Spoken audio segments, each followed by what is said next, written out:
Hola amigos, ¿cómo están? Espero que se encuentren muy bien. Esta vez vamos a ver un pequeño videotest de 20 preguntas. Espero que nos vaya muy bien a todos y que contestemos de manera correcta todo. Así que vamos a iniciar con la pregunta número uno. Lactante de 6 meses con hipotonía progresiva, reflejos ausentes y muerte de hermano con cuadro similar a los 5 meses de edad. En la electromiografía se observan patrones de denervación y la prueba genética confirma mutación en gen SM1. ¿Cuál es el diagnóstico? Atrofia muscular espinal tipo 1, distrofia muscular congénita, enfermedad de Pompe, síndrome de Guillain-Barré o hipotiroidismo congénito. Pregunta que sí está compleja, pero súper sencillo. Hipotiroidismo sí nos puede provocar un síndrome hipotónico, pero leve. Y todo este cuadro hace referencia a síndrome hipotónico, reflejos ausentes, algo congénito y específicamente a este gen. Síndrome de Guillain-Barré es una poliradiculoneuropatía, cosa que no tenemos dentro del enunciado. Enfermedad de Pompe, la clave de la enfermedad de Pompe es que es una enfermedad genética, pero como característica tiene cardiomegalia y eso se puede complicar con insuficiencia cardíaca. La descartamos porque no tenemos nada para pensar en ello en el enunciado. Distrofia muscular congénita y atrofia espinal, muscular espinal tipo 1 sí podría ser cualquiera de ambas, pero en este caso nos dice que tiene este gen específico. Algo complejo, pienso yo, porque sabemos que genética con pregunta tipo de una com ya es algo bastante difícil. En este caso, pienso que distrofia muscular congénita puede ser. Los dos son síndromes hipotónicos. Acá lo único que es diferente es la genética y también me parece que esto de la electromiografía, pero son detalles bastante específicos. Vamos a marcar la alternativa B. Ojo que también puede ser la alternativa A. Entonces, marcamos la B y vamos a corregir la pregunta y ahora la hago. Veamos qué nos dice la explicación. La atrofia muscular espinal tipo 1 es una enfermedad neurodegenerativa de inicio en los primeros meses de vida, caracterizado por hipotonías severas, síndrome hipotónico, ausencia de reflejos tendinosos y atrofia muscular progresiva. La historia familiar es muy importante porque tiene la mutación en el gen SM1. Era la clave acá. Lo más característico. Distrofia muscular congénita, pues puede dar hipotonía, pero no tiene ese patrón. Guillain-Barré ocurre más tarde tras infección, no tiene base genética y el hipotiroidismo congénito se asocia al retraso global de desarrollo motor, no atrofia muscular específica ni patrón de denervación. Y la de Pompe se distingue por cardiomegalia y deficiencia de la alfa-glucosilada ácida. Pregunta muy compleja, espero que no nos toque ver preguntas así dentro de la UNACOM, porque sí, la verdad es bastante complejo todo lo relacionado a la mutación específicamente de genes. Vamos con la pregunta número 2. Paciente de 60 años con diabetes tipo 2 y nefropatía crónica, tasa de filtrado glomerular 25, con infección urinaria complicada por E. coli ble, beta-lactamasa de espectro extendido. ¿Cuál es el antibiótico de elección? Cipro, mero, nitro, amoxicilina con clavulánico o trimethoprim con sulfamethoxazol. Esta pregunta sí está, yo pienso que es sencillo porque tenemos primero la clave infección urinaria complicada y además E. coli ble. Como dato extra, tasa de filtrado glomerular 25. Ciproamoxi y cotrimoxazol acá no nos sirve. No nos sirve referente a una E. coli ble. Meropenem y nitro, sí, se puede usar para la ble, pero ojo, acá nos dice que es una infección urinaria complicada y tasa de filtrado glomerular 25. La nitrofurantoína está contraindicada y además que no nos sirve si es algo complicada, dejándonos como alternativa correcta la B, meropenem. La marcamos, estamos en lo correcto y la explicación nos dice que una infección urinaria causada por una bacteria ble requiere antibiótico resistente a la acción de esas enzimas. ¿Y cuál será este antibiótico? Serán los carbapenémicos, pero específicamente meropenem y penem. Pregunta bastante sencilla. Vamos con la pregunta número 3. Paciente de 55 años, fumador crónico, consulta por obstrucción nasal progresiva, epistaxis recurrente y dolor facial. La tomografía muestra una masa en seno maxilar. Según la epidemiología de los tumores nasosinusales, ¿cuál es el tipo histológico más frecuente? linfoma, carcinoma espinocelular, adenocarcinoma, carcinoma adenoide quístico o melanoma mucosal.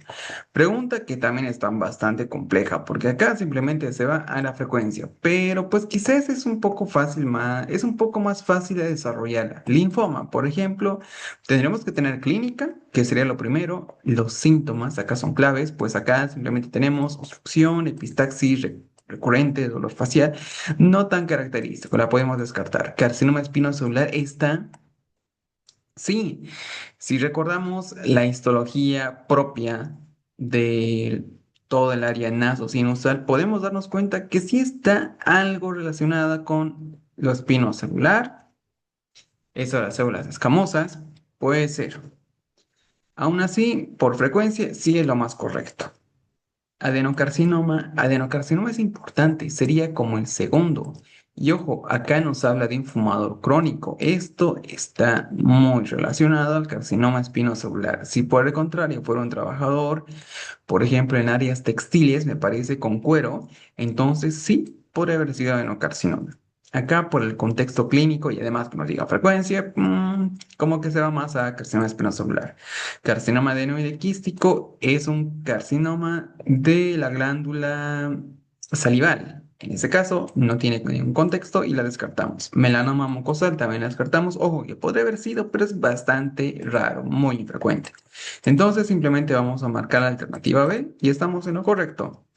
La frecuencia nos dice que es 80% de los casos. Factores de riesgo, tabaquismo, exposición a químicos, radiación, las características clínicas, epistaxis, dolor facial, absolutamente todo lo que tenía el paciente. Pregunta bastante compleja porque era quizás más que todo recordar. Aún así, también muy interesante. Vamos a la pregunta número 4. Lactante de 8 meses previamente sano consulta por caída difusa de cabello de 3 semanas, de evolución posterior a cuadro febril alto.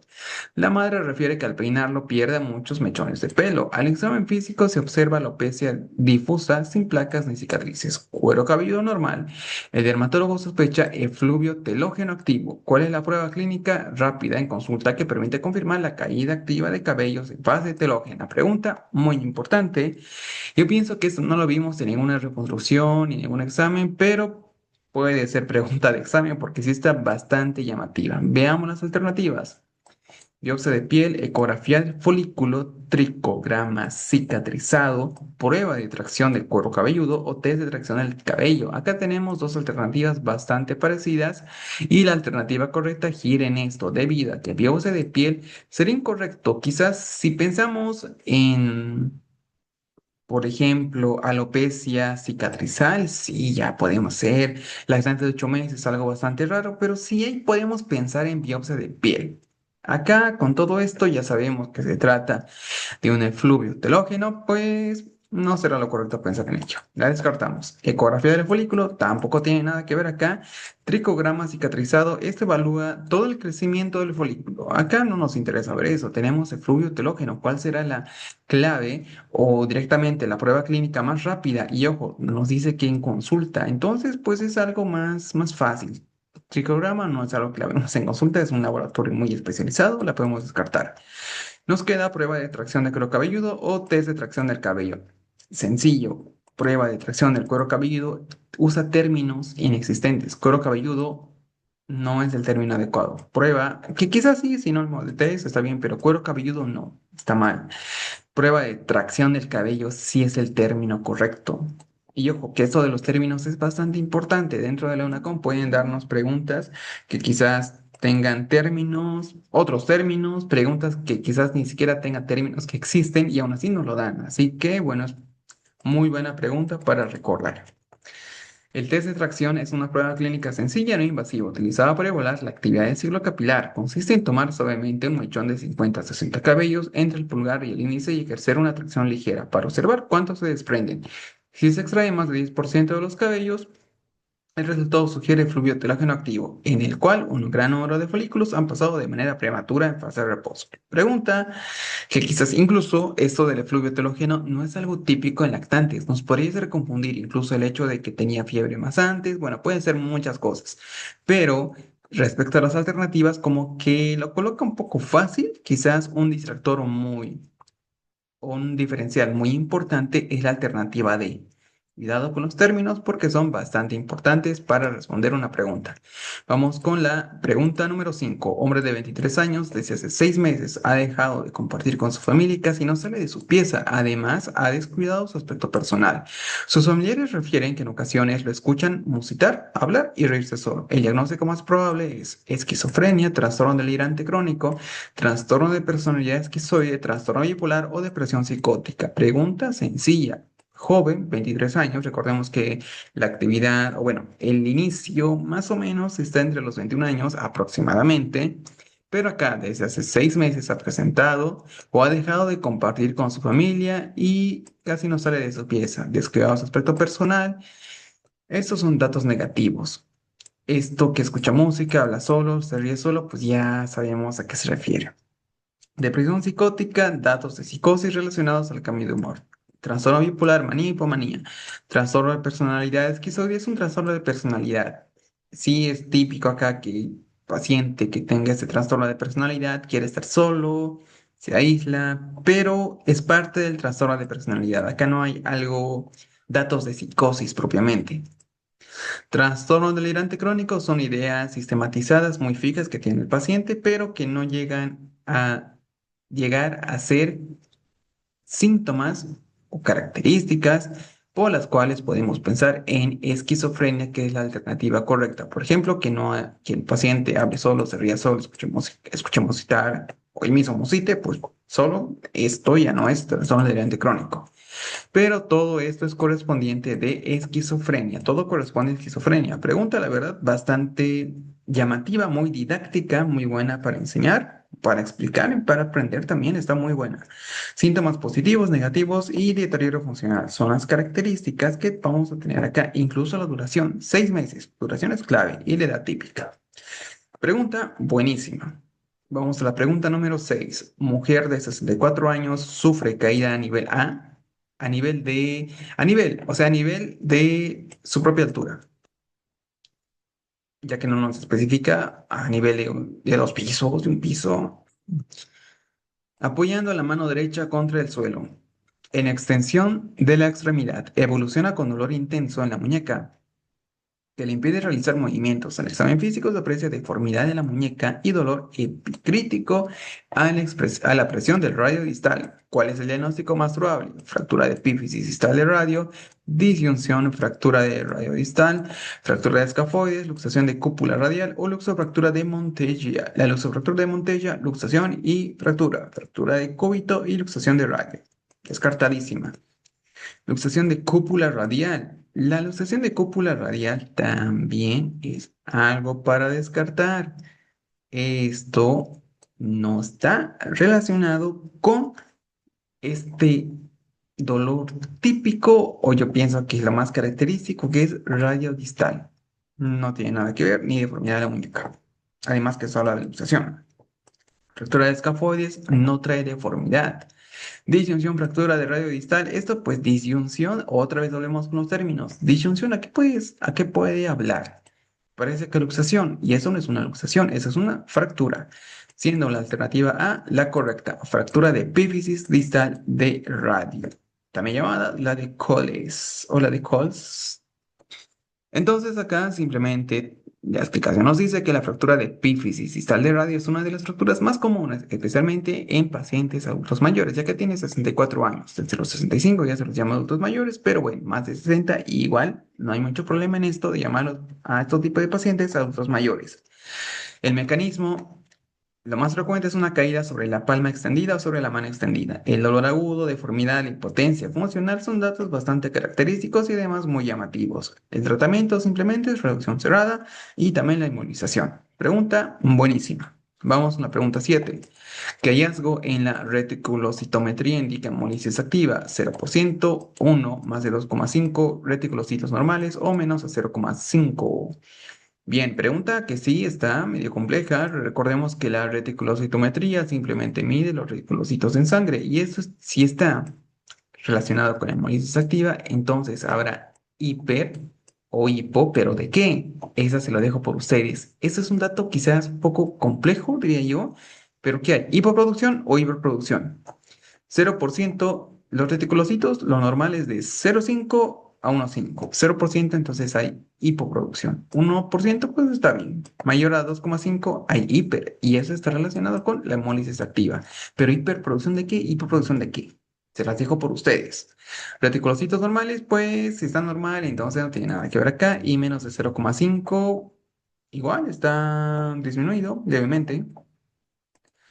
Vamos a marcar la alternativa C como alternativa correcta y estamos bien. Un recuento de reticulocitos superior o mayor a 2,5 refleja una respuesta medular activa frente a hemólisis, evidenciando una regeneración eritrocitaria acelerada. Este incremento indica que la médula está compensando la destrucción periférica de los glóbulos rojos. A esto me iba con lo de hiper y lo de hipo. Pregunta buena, corta, pero estaba muy bien. Vamos a la pregunta número 8. Mujer de 28 años con infección por hepatitis C presenta dolor e inflamación de rodilla izquierda y codo izquierdo. Pruebas PCR detectable de virus hepatitis C, crioglobulinas positivas. ¿Cuál es la causa más probable de su oligoartritis? Ya sabemos que tiene oligoartritis, el antecedente que es bastante importantísimo y lo recalca varias veces. Será artritis psoriásica, artritis reumatoide seronegativa, artritis por crioglobulinemia mixta asociada a virus hepatitis C, artritis reactiva, osteoartritis avanzada. Osteoartritis avanzada, pues por edad como que no cuadra. Artritis reactiva tampoco, los síntomas como que PCR, los antecedentes, crioglobulinas, que eso lo podemos asociar a vasculitis. La C es la correcta. Artritis reumatoide cero negativa, pues tampoco cero negativa, no tenemos nada para pensar que es cero negativa. Y la psoriásica, que lo típico sería placas descamativas, por ejemplo, es lo más llamativo en una psoriásica. Pero bueno, acá lo que nos importa es contestar la alternativa C. Y nos dice que la crioglobulinemia mixta tipo 2 asociada a virus de hepatitis C puede manifestarse con artritis oligoarticular y vasculitis leve en el contexto de crioglobulinas séricas positivas. La artritis reumatoide seronegativa suele cursar con poliartritis y puede tener factor reumatoide negativo, lo que no corresponde a este cuadro. Osteoartritis nos asocia a crioglobulinas de infección viral. La artritis reactiva tiene que tener infección bacteriana, no presente en este caso. Pregunta buenísima también. Estamos con buenas preguntas. Algo, no, yo diría preguntas de dificultad media, media a alta. Vamos a la pregunta 9. ¿Qué factor de riesgo aumenta la probabilidad de melanoma uveal? Ambliopía, iris claro y exposición UV, diabetes mellitus, miopía baja, cirugía de catarata previa. Ambliopía, miopía, pues no. Recordemos que miopía es un vicio de la refracción que no tiene nada que ver acá. Diabetes mellitus causa retinopatía diabética, pero que cause melanoma es incorrecto. Cirugía de catarata previa, no. Eso se puede, bueno, si tenemos cirugía de catarata, lo que se puede complicar es con una infección, cosa que no tenemos una infección, tenemos melanoma. Lo correcto será pensar en una persona caucásica de tez clara, tez blanca, iris claro y exposición a UV. La exposición UV es bastante dañina, más que todo a pacientes caucásicos. Este paciente que tenga un iris claro y que se exponga a la radiación UV se asocia muy, pero mucho, demasiado, a la incidencia de neoplasias uveiales por daño genético en melanocitos coroideos. La menor protección melánica permite permite mayor penetración de los rayos UV, generando estrés oxidativo, mutaciones, todo esto. Pero lo más importante es el hecho de que sea un paciente caucásico. Vamos a la pregunta número 10. Recién nacido a 36 semanas, presenta dificultad respiratoria leve, aleteo nasal y quejido tras nacimiento, saturación 81%, que normaliza con oxígeno al 24%. Al examen, crépitos escasos y difusos, infección por Streptococcus beta. ¿Será esta infección? ¿Será malformación congénita, deficiencia del surfactante, retraso en reabsorción de líquido pulmonar o aspiración meconial? Una infección por Streptococcus beta nos daría sepsis y esto es muy peligroso. Acá simplemente tenemos dificultad respiratoria leve de 36 semanas e incluso que mejoró. Malformación congénita, una hernia diafragmática, no tenemos este antecedente, deficiencia de surfactantes, la enfermedad por membrana hialina que se da en menores de 36 semanas. Acá pues no, además es un poco más grave. Retraso de reabsorción de líquido pulmonar, sí. Pero esto, ¿en qué se traduce? Taquipnea transitoria de recién nacido. Súper sencillo. Aspiración meconial, eso es típico de grandes para edad, perdón, de postérminos. Cuando ya son postérminos, pues tiene mayor riesgo de aspiración meconial. Y también algunos Macrosómicos, igual puede ser. Pero nos quedamos con la alternativa D. El cuadro clínico descrito corresponde a una taquipnea transitoria del recién nacido, también conocida como retraso en la reabsorción del líquido pulmonar, paciente típico, recién nacido a término o prematuro tardío.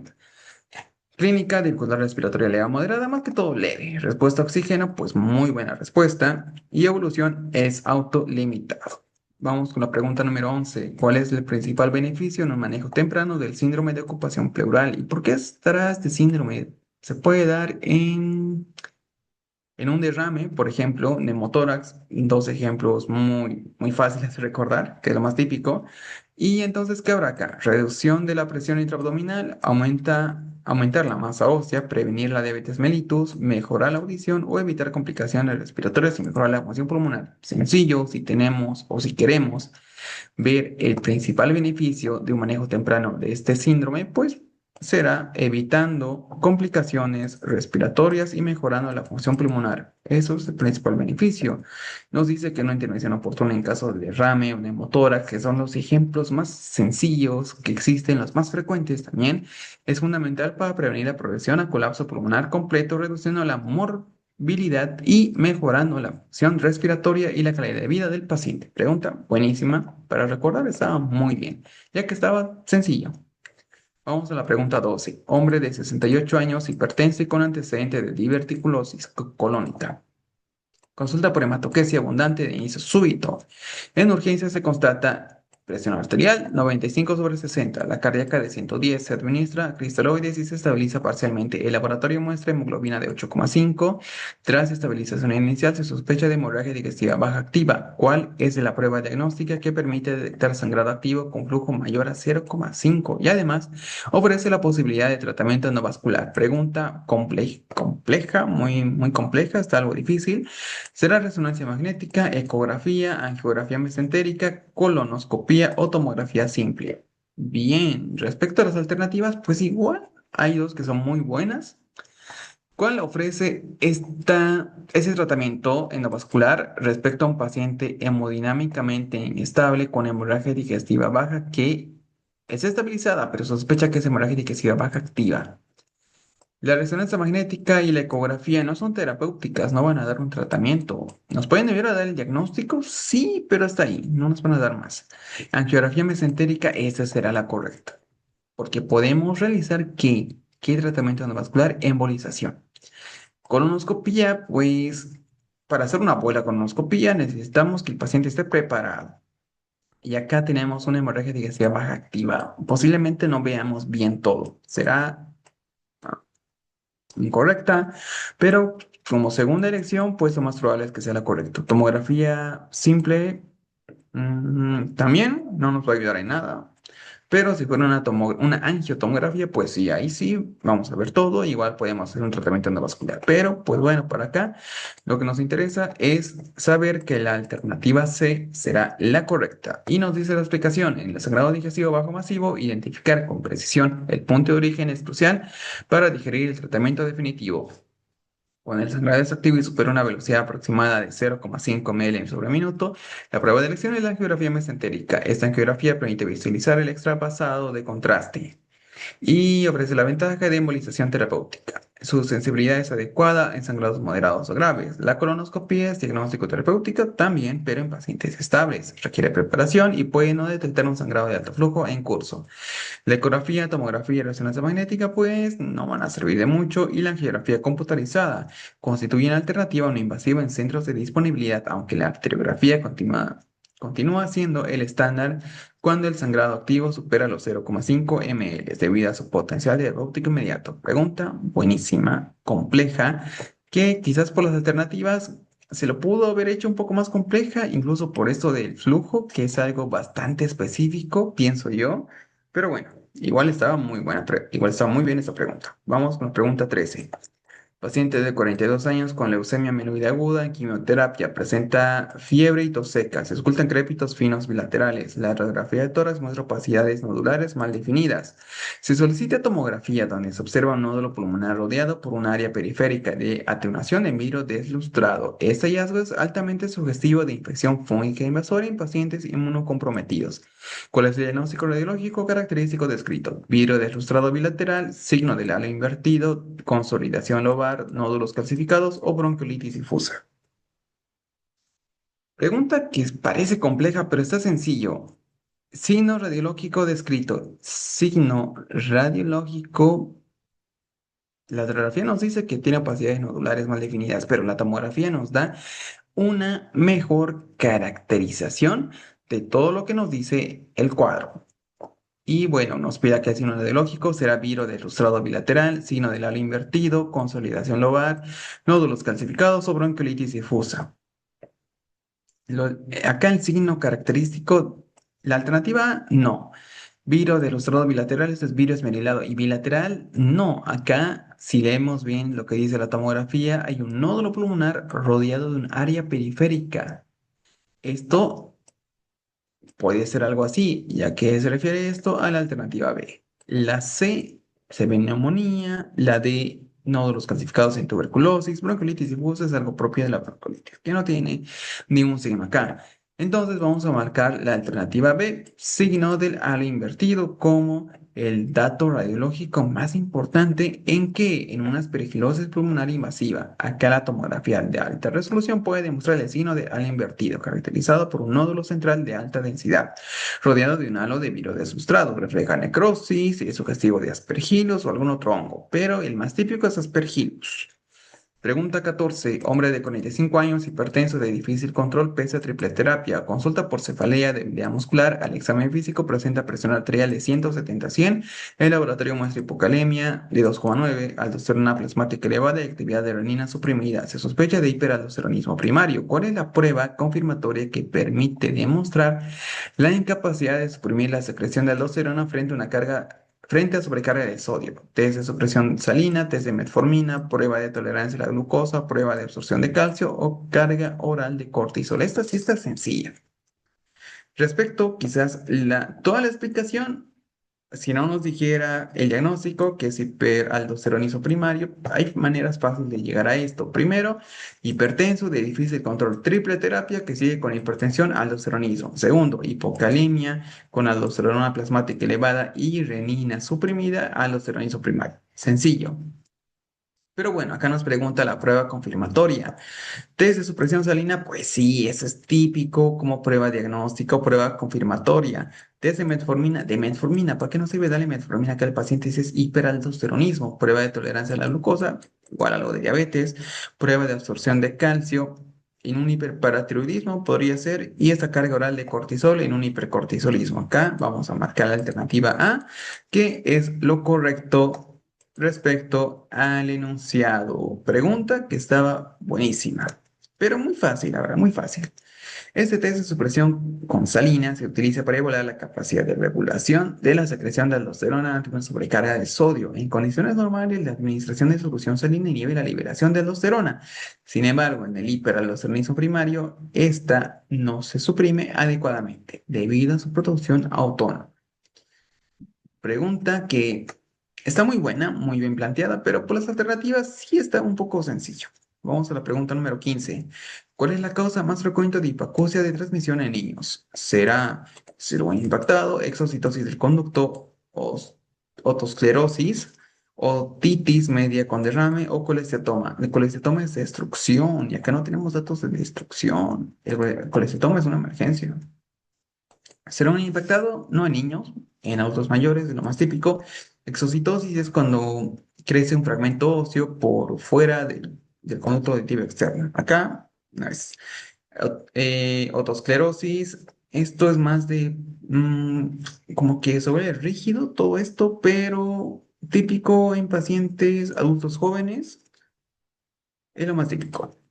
Y otitis media, ese es lo correcto. Otitis media con derrame es la causa más frecuente de hipoacusia, transmisión en niños, también conocida como oído medio con líquido. Término quizás más coloquial, pienso yo, pero bueno, es otro nombre.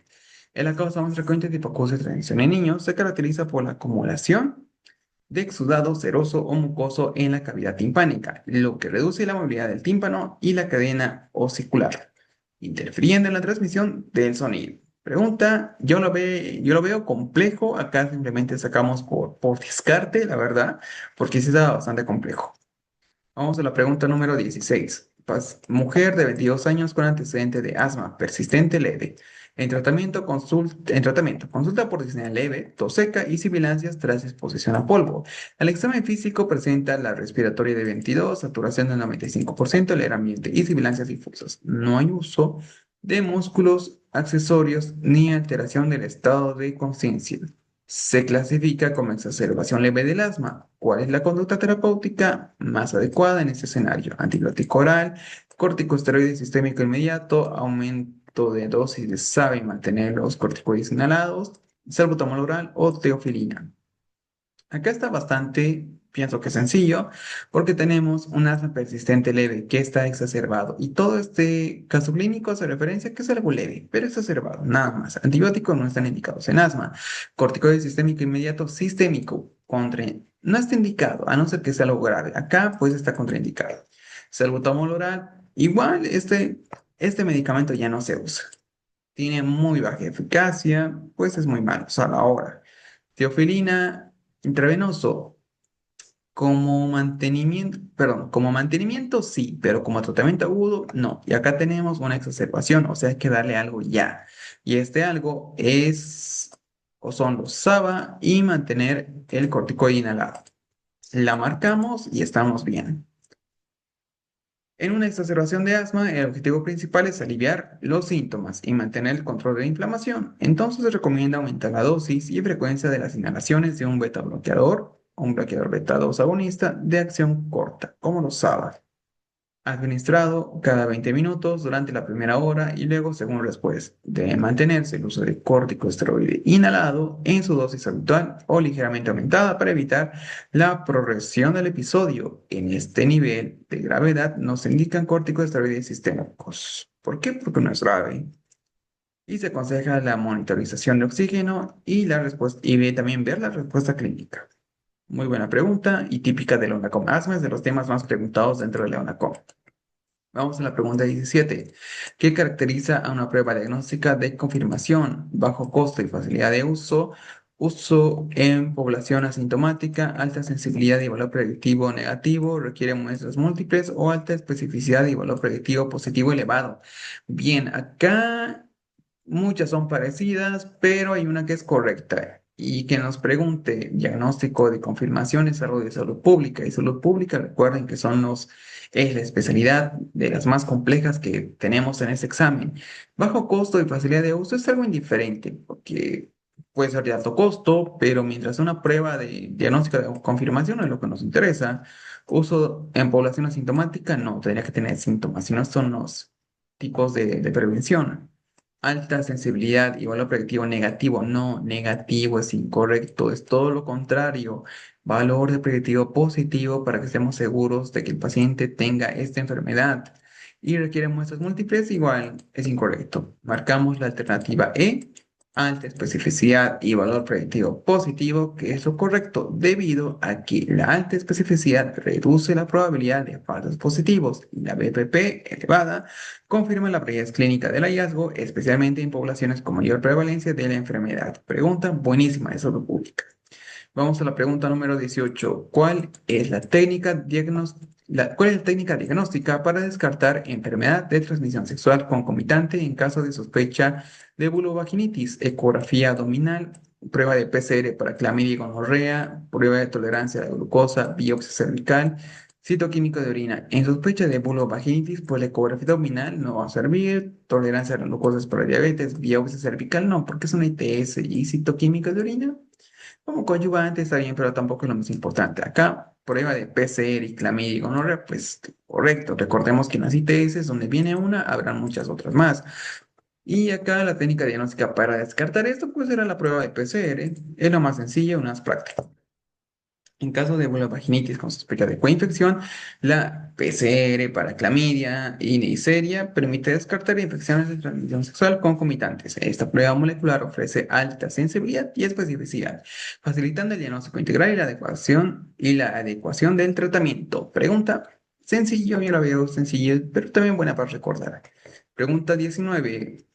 ¿Cuál es la teoría inmunológica más aceptada en la patogénesis del vitiligo? Exceso de producción de melamina, hiperplasia de células sin Hans, déficit de síntesis de colágeno, infección viral directa de queratinocitos o destrucción autoinmune de melanocitos. Esa pregunta igual es sencilla, pero para recordar, pues está bien. La teoría inmunológica. Producción de melamina no es todo lo contrario, es destrucción de melanocitos. Hiperplasia de célula de Langerhans, síntesis de colágeno, infección viral de queratinocitos no tiene nada que ver en la teoría inmunológica más aceptada. Solamente la destrucción autoinmune de melanocitos. Recordemos que el vitiligo es catalogado como una enfermedad autoinmune. Esto debido a que destruye los melanocitos mediante un mecanismo autoinmune dirigido. En ese proceso, los linfocitos T citotóxicos CD8 reconocen antígenos específicos de los melanocitos y liberan citoquinas proinflamatorias. Bueno, acá tenemos toda la fisiopatología muy bien explicada y directo al punto, pero bueno, acá tal vez más que todo, fisiopatología no es la más resaltante de la UNACOM, más que todo se va definición, causas, factores de riesgo, clínica, diagnóstico y tratamiento. Acá, bueno, para recordar está bien, pero todo que nos llegue una pregunta así, porque sí estaba bastante sencilla. Vamos a la pregunta número 20. Hombre de 42 años, previamente sano, consulta por dolor lumbar súbito, intenso, tipo cólico, irradiada a la fosa ilíaca y genitales. Refiere náuseas y sudoración al examen físico a febril, con sensibilidad en flanco derecho y hematuria microscópica en el sedimento urinario. La ecografía muestra dilatación pielocalicial derecha compatible con hidronefrosis en adultos. ¿Cuál es la causa más frecuente de hidronefrosis? En adultos, obviamente, tenemos un cuadro que nos habla de que bueno, incluso más que ver acá la frecuencia o la causa más frecuente de dicha patología, de dicha enfermedad, tenemos que saber el diagnóstico, porque igual va a ello toda la pregunta que vimos. Y el diagnóstico nos lo hace muy obvio respecto al contexto del enunciado.